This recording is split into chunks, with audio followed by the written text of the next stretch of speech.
All right, good afternoon, everybody. How is everyone? Good?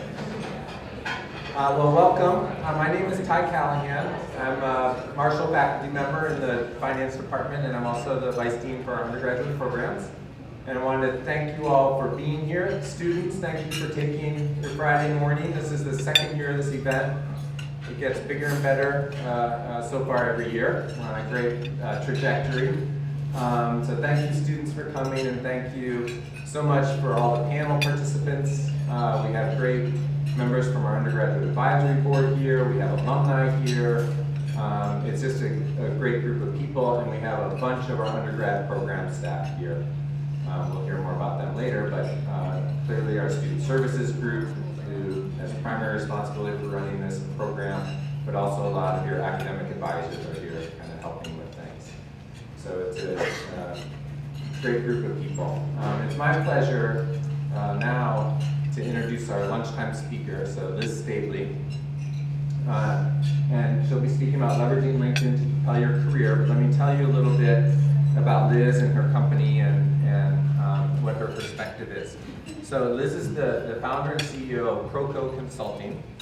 And Proco Consulting is a modern kind of talent model where what Proco Consulting does is represent independent consultants similar to the way a company like Creative Arts Agency would represent actors in Hollywood or something like that. And so it's independent consultants as free agents, if you will, who then get matched up with different job opportunities available to them. And so she works with Fortune 500 companies with a stable of independent consultants and does that matchmaking and support function. So in building her business over the last 7 years, Liz has interviewed scores of consultants, and for those she selects to represent, what Proco Consulting does then is she mentors them on personal branding and their go-to-market strategy. She's a champion of professional independent consultants. She protects their rights as sole proprietors and helps them succeed in representing themselves on their engagements. Prior to creating Proco, Liz was a consultant herself for 20 years. Some of you heard Liz earlier this morning in the consulting panel. Because of her role in Proco Consulting, and generally Liz understands the value of networking through social media. She's grown her business solely through referrals and effective networking.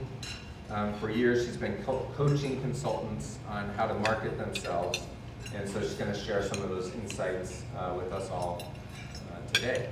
So please continue to enjoy your lunch and join me in welcoming Liz.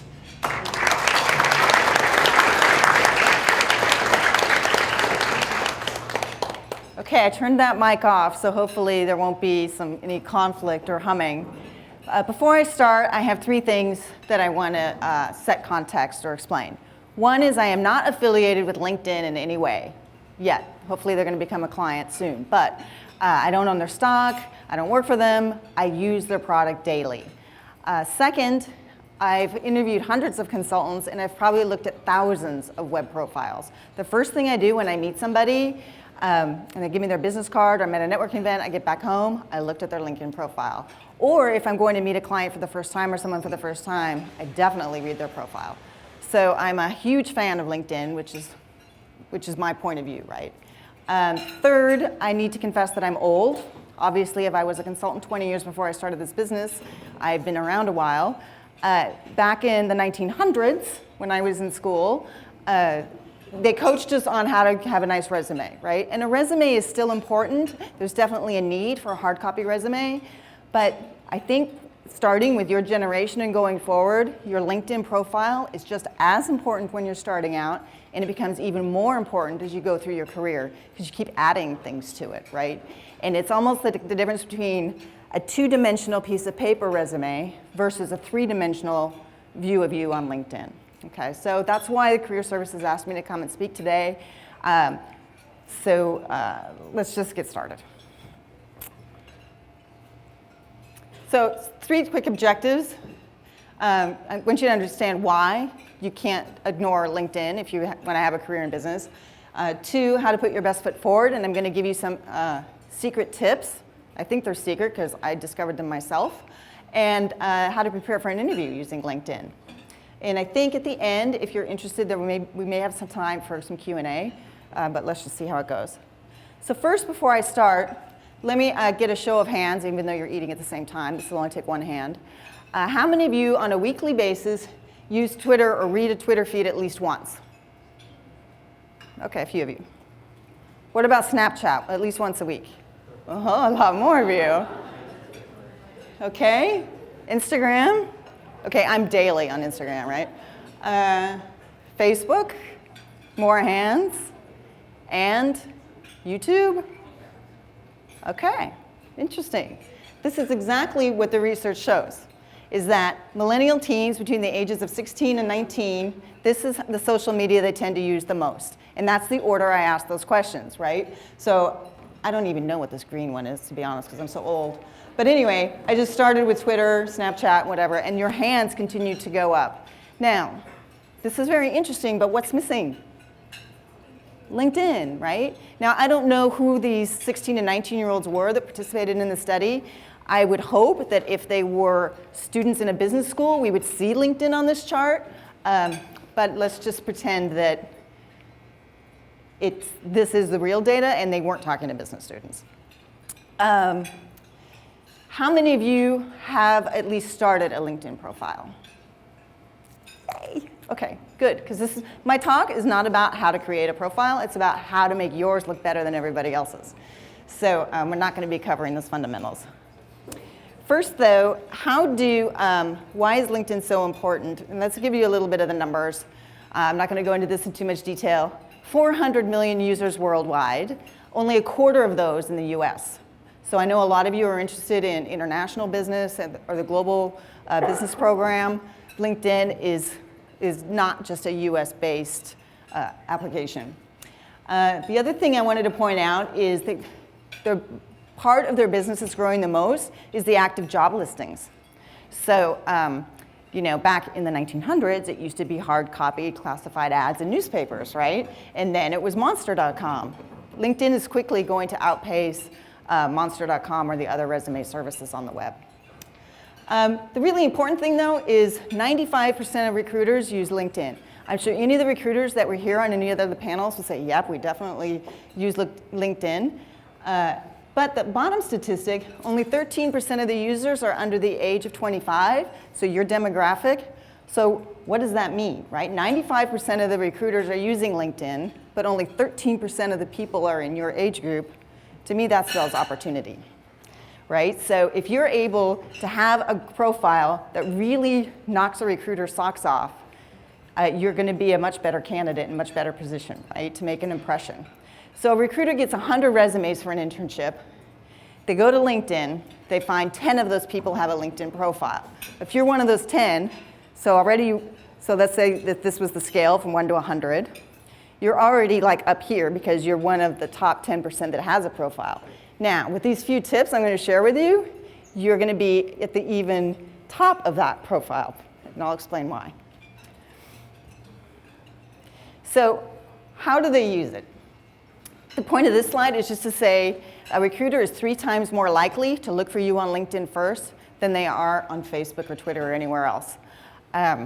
So you can't ignore it, but you guys know this already. What tactics do they use? How do they use LinkedIn? They search for candidates. They use a lot of searches for candidates by using keywords, and I'll talk about that, how you can get keywords into important parts of your profile. And they vet candidates pre-interview. So, right, they get 100 resumes. They're like, which of these people do we want to interview? They're going to go to LinkedIn and look at your profile. They also look at it after you interview, right? So they've got 3 candidates. They'll go back and look at it again.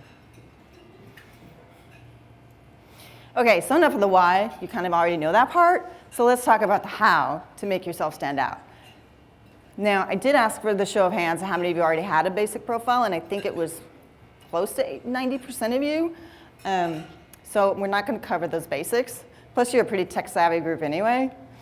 But before I even get into how to make your profile stand out, I think this is really important, is before you go in to make any updates to your edit profile, look at this little box on the right that says notify your network yes or no. Particularly if you're going to be doing an overhaul of your LinkedIn profile, like uploading a new picture, changing your headline, adding new skills or interests. You don't want a little blurb to go out in the newsfeed every single time. So I leave mine on no all the time, but it's just a good idea that people are like, oh, she must be looking for a job because she's just made 4 updates to her LinkedIn profile. So these are the 4 key areas. This is hard for me to say. Have a top-notch top box, which is also known as the profile summary. Obviously, write a good summary, list interest in volunteering, and follow your target companies. So that's what I'm going to go through now really quickly. So how to make your profile stand out by having a good top box. If somebody goes into Google and types the name Kathy McManus, their LinkedIn profile is going to be one of the top 3 results. I read this somewhere, and I tested it out like on all these people like I knew, and sure enough, they were all like in the top 3, LinkedIn. Now, why is this important is that whatever information you put in your headline, which is sometimes I call it a tagline, that's what shows up on Google too. So, and even if a recruiter's in LinkedIn and they do a search result, they only see the headline. They don't see the whole profile at once, right? Just like any Google search, you're going to get a list of candidates. So that's why the profile summary or your headline is particularly important. So what makes a good one? Well, the primary purpose is to make the recruiters want to find out more, obviously. The secondary purpose is to make you findable in searches. Searching is all about keywords. So here's some examples, lame and better. Lame is pretty obvious. Management consultant, college student, job candidate. But if I'm looking at somebody's profile and it says job candidate, that doesn't really tell me anything except you're looking for a job. You need to be more specific, right? So job candidate with a knack for accounting and an interest in financial reporting. That already tells me that you're not into marketing or HR or any other field. College student, instead of just saying college student, you could put something a little bit more interesting in there, right? Like where you had your internship or what you did during the summer. And the first one, once you're working and have your job, don't just, a lot of people make this mistake. They just put their job title there, management consultant. Well, that doesn't tell me anything. You need to use keywords and be more specific, like supply chain optimization consultant. If you see the difference there, clearly if you look at the profile and you see supply chain optimization, that tells you a lot more than just management consultant. Now, the really obvious thing, just by looking at these examples, is the length. College student is 18 characters. This one, the long one down here in the bottom right, is 80 characters. And it's a lot more descriptive. You're limited to 120 characters. So even here, I didn't maximize the real estate, but you need to maximize the real estate. Well, I call it the real estate.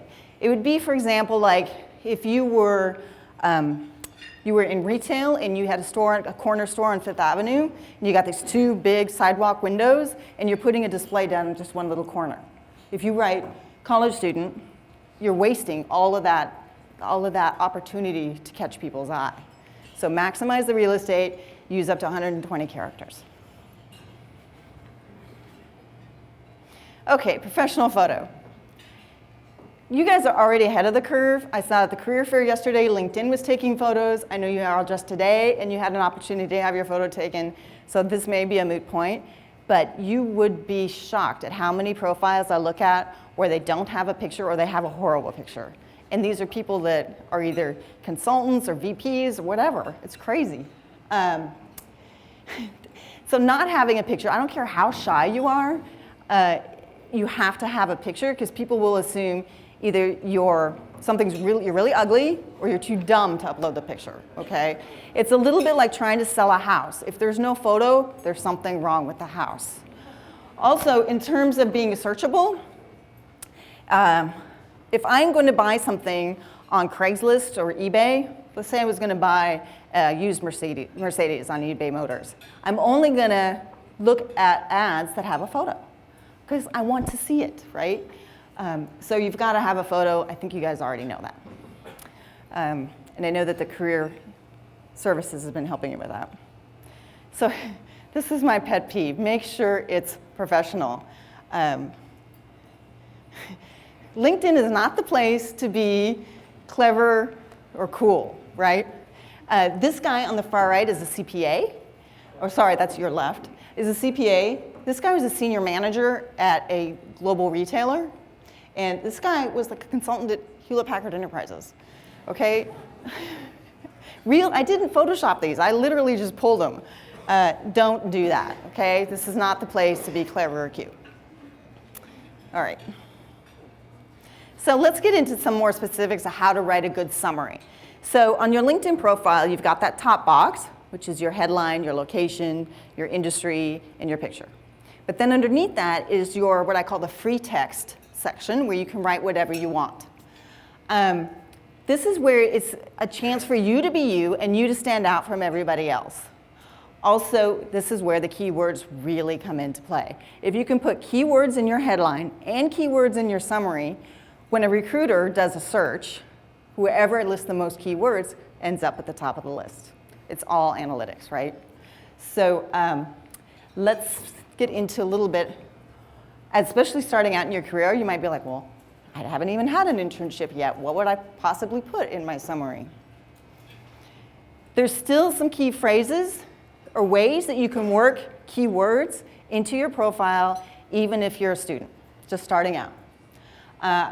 It's all about telling the recruiter or whoever's looking at your profile a little bit more about you and what you're interested in while working in those keywords so you're searchable. I've taken numerous finance electives, including blah, blah, blah. The words I've put in italics here are keywords that recruiters use to search in. Ever since I took the core class, and now I'm really interested in corporate finance or financial modeling. I'm a member of certain clubs, and you list the clubs, and there's keywords there. I'm fascinated by the new trends in marketing and brand management. So there's lots of ways, even without any job experience yet, you can work keywords into your profile. Make sense? So here's one of my little secrets. How do you find what the keywords are? I'd say I Googled this, keywords on LinkedIn, and I got like nothing back, right? And I'm like, there's got to be a way to find them. And so it is, but it takes a little bit of navigating. You go into your edit profile, and you scroll down to that section that talks about skills and endorsements, and you click on Add Skill. It's going to bring up another box where you start to type in something generic like marketing, and it'll pop up all of the sample keywords. So here's an example. So this is the pop-up box when you click Add Skill, and I started to type marketing, M-A-R-K. All of these keywords popped up. These are the words that are used the most and searched on the most on LinkedIn. So I don't recommend that you list all of those if you're interested in marketing, but pick a couple to catch your eye, work them into your summary, and work them into your headline. So that's kind of the secret. Because if you put in, I don't know, I can't even think of a non-keyword now. I've been focused on this all week. So if you put in a series of words and they're not exactly in this phrase, they don't come up in the search as readily. So I kind of call this like going in the back door to find out what people are really searching on or looking for, and then pulling that forward into your profile and your headline, both places. Okay, next, a lot of people overlook interest in volunteering. They think, oh, I'm just going to list my jobs, where I've worked or what I'm interested in, my keywords, that's it. But companies hire people, not droids. So you want to give them something to make you more interesting than the other candidate that they're looking at. For example, who knows, maybe you've lived in 4 countries, or you've traveled to 24 countries, or you once saved a drowning man using CPR, or you've collected every David Bowie album there is on vinyl. Something. Be interested in something. People don't want to hire boring people. So even if you're a stamp collector and a really introverted person, put it on there. Volunteering is not as important, but it's still helpful because everybody wants to know that they're hiring a well-rounded person and looking for people who are interested in giving back. Actually, now that I'm thinking about it, I should put USC as part of my volunteering experience. They certainly didn't pay me to come here and do this, as you can probably tell. Okay. So anyway, use that space to make yourself unique. Next. So how to make your profile stand out? The fourth item, follow target companies. And this is kind of the secret weapon that's going to make you stand out versus the candidates from other schools, because they don't know about this secret weapon. What do I mean by follow your target companies? If you go up to LinkedIn and you click on this little icon, instead of searching for people, you can select companies, right? So you can search on all people, jobs, or companies. Go, put it on companies, and then type in the company you're interested in. Pick 4 or 5. Like if you're interested in consulting, you might want to pick Accenture, Mercer, Deloitte, and BCG, I don't know. Because then the reason why, once you follow a company, at the very bottom of your profile, those logos will appear.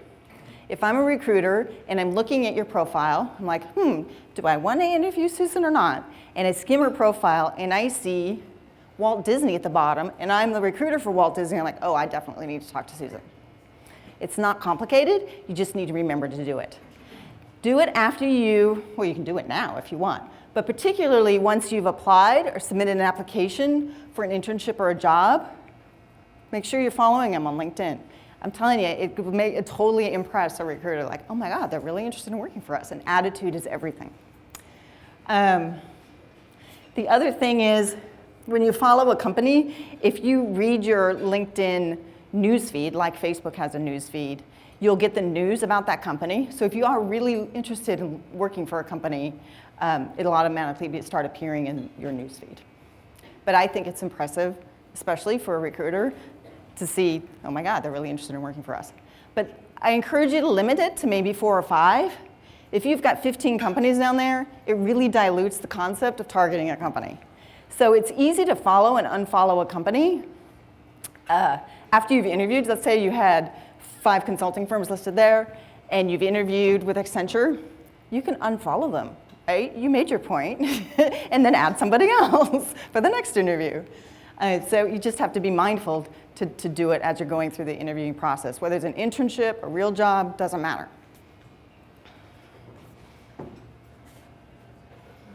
Okay, so then you've done these things, you've got the interview, now what do? Obviously, you're going to read the company's website, right, and get some information, background information about the company. But you can also use LinkedIn to prepare. Go to their LinkedIn page and see what they've been posting about. This way, when you're in your interview, you can be like completely savvy and say something insightful like, yeah, I've been noticing how Walt Disney has been posting about sustainability in the theme parks and composting to reduce waste, or whatever the heck they've been posting about. That's going to impress the heck out of a recruiter because you've been taking the time to actually follow the company and know what's top of mind for them. The other is reach out to the alumni network. So it says up here, people who work at Activision. You can also refine that search and search on school, USC, and you can reach out to them on LinkedIn or through the alumni directory. You can cross-reference. This is probably an underutilized tactic with USC students. You know, as a member of the Trojan family, we're all happy to help out fellow Trojans. And I think I'm not going to say how many years since I've been an alum, I've had maybe fewer than 10 students reach out to me for an informational interview. I always reply, even if I'm swamped. I'll say, listen, I'm sorry, I'm swamped. I just can't squeeze this in right now. So let's say I'm a CPA, and it's the beginning of April, and it's tax season. Don't take it personally. For the same reason, sometimes an alumni won't reply just because they're too busy. Ping them one more time, and if they still don't reply, move on to the next one. Don't take it personally. But usually, Trojan alumni especially, will be, yeah, sure, I'm happy to talk with you for 10 minutes. So let's say you want to apply at Activision, and you found an alumni that works there. In fact, I graduated with some who are still there. And you say, hey, I've got an interview, I'm a USC student, I have an interview coming up at Activision.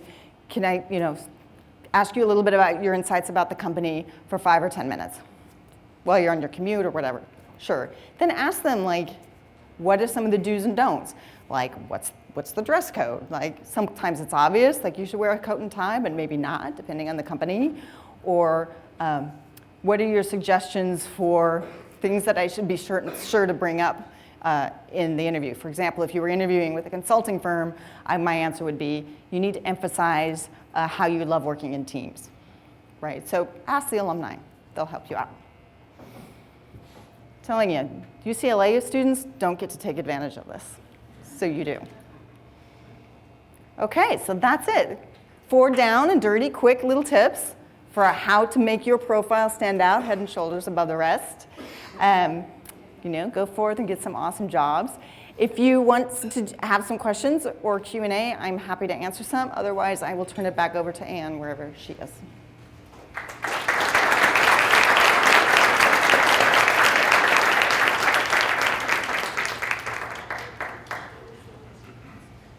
I don't know if there are any questions around. They know they need to do it. This is your chance. Someone be brave.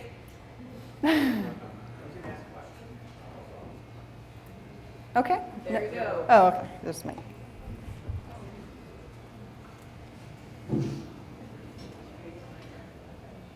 So I was just a little curious on how to not make your LinkedIn as repetitive as your resume. Like how do you make the differentiation between the two?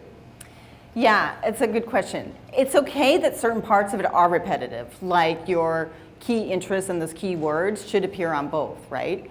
The thing about LinkedIn is there's an opportunity to be much more robust. So let's say you contributed an article or blog article on a topic, you can link that to your profile as well.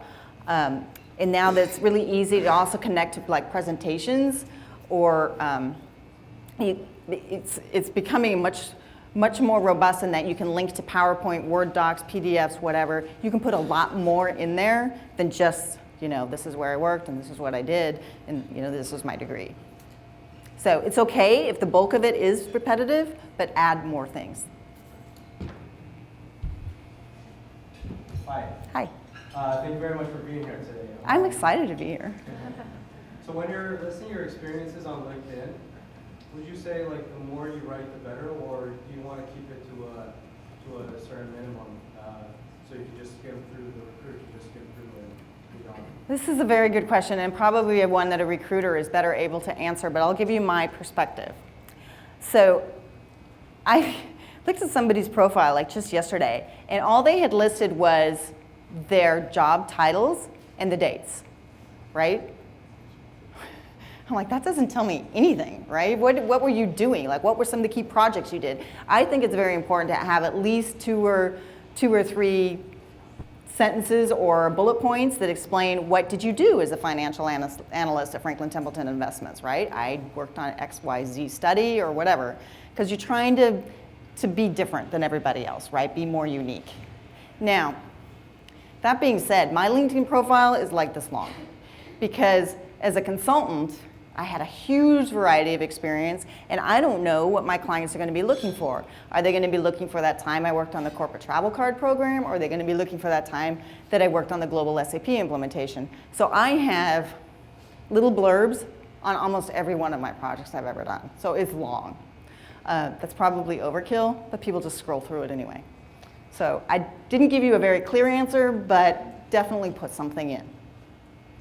Liz, I had a question in the back about when is the best time to add somebody or request connecting with somebody. So is it immediately after you meet them at a recruiting event or a networking event, or what do you think? That's the answer right there. Yes, after you've met them. Or if you've had an email exchange, I don't know, maybe 2-3 times, or you can send a LinkedIn connection. Actually, LinkedIn, the company, discourages you from linking into people you've never met. So I only accept invitations to people that I have met, or at least had an email exchange with in some way, shape, or form, right? So a couple of you this morning said, oh, I'll send you an invitation to connect. I'll be accepting those, right, because I met you. And then, because I'm so old and I know so many thousands of people, literally, I actually go into the comments section, the notes section on LinkedIn. I'm like, oh, met him at the USC career event, February 2016, because I can't always remember how I meet people. But yes, ideally right after you meet somebody or within a couple of days. Whenever I go to a USC networking event, then by that weekend, I'm sending out notes. And when you send a LinkedIn invitation, it'll pre-populate and it'll say, I'd like to add you to my network on LinkedIn. Erase that and put something personal. Like, oh, I enjoyed meeting you last Thursday at the USC Career event, fight on. At least then, I know that you're not just going through and randomly sending invites to 500 people. So, also, if you're using the mobile app, you don't have the option of personalizing that. So I never send connection invites from my mobile app. I always do it from the computer. One more, I think. Hi, I was just curious. Is there a certain order that you should have your LinkedIn profile in, like what, like work experience or like education first? It'll do that. It will do it automatically. It will default to work experience most recent first to more ancient at the bottom. And then your education is at the bottom. You are able to go in and move your sections around or not have a section show completely. You can't do that with your top box or the summary, but you can, like with link with interest or volunteering, you can make those disappear. Or even the endorsements, you can hide that stuff. But you can also reorganize the whole sections. But I discourage it because when people are looking at profiles, they're used to seeing things in a certain way. Does that answer your question? Yeah, thank you. Oh, one more, okay. Should we be just like endorsing our friends, like saying they have like marketing experience? Yeah. Should we? The question is, should we be endorsing our friends? Okay. There's two ways I could go with this. One is like, yeah. The other is like, I don't know. Be honest about it. So let's say you worked on a case study or a project with somebody and they like really knocked your socks off on the financial analysis. Yeah, endorse them. Endorsements count. Even though an endorsement is a little bit like a thumbs up symbol on Facebook, people pay attention to it. But what people don't know is you can rearrange how those appear. By default, they appear by your most highly endorsed skill. So for mine, if you look closely, it says organizational change, because that's what I did when I was a consultant for 20 years. I've got like over 90 some odd endorsements in that area, but I'm not doing that work anymore. So I reorganized them and now it says management consulting at the top, even though I don't have as many endorsements. But so endorsements do count. What's more important is actual recommendations. So if you can, especially after an internship, or let's say you won an award, you won the business case competition or something, if you can get somebody to write a couple sentences, that carries a lot more weight than the thumbs up on an endorsement. Last question. Here we go. So yeah, my question is, if you're working for like a smaller company and no one really knows about the name, should we have a description of that company in our work employment for our LinkedIn accounts? I'll take it one step further. The answer is yes.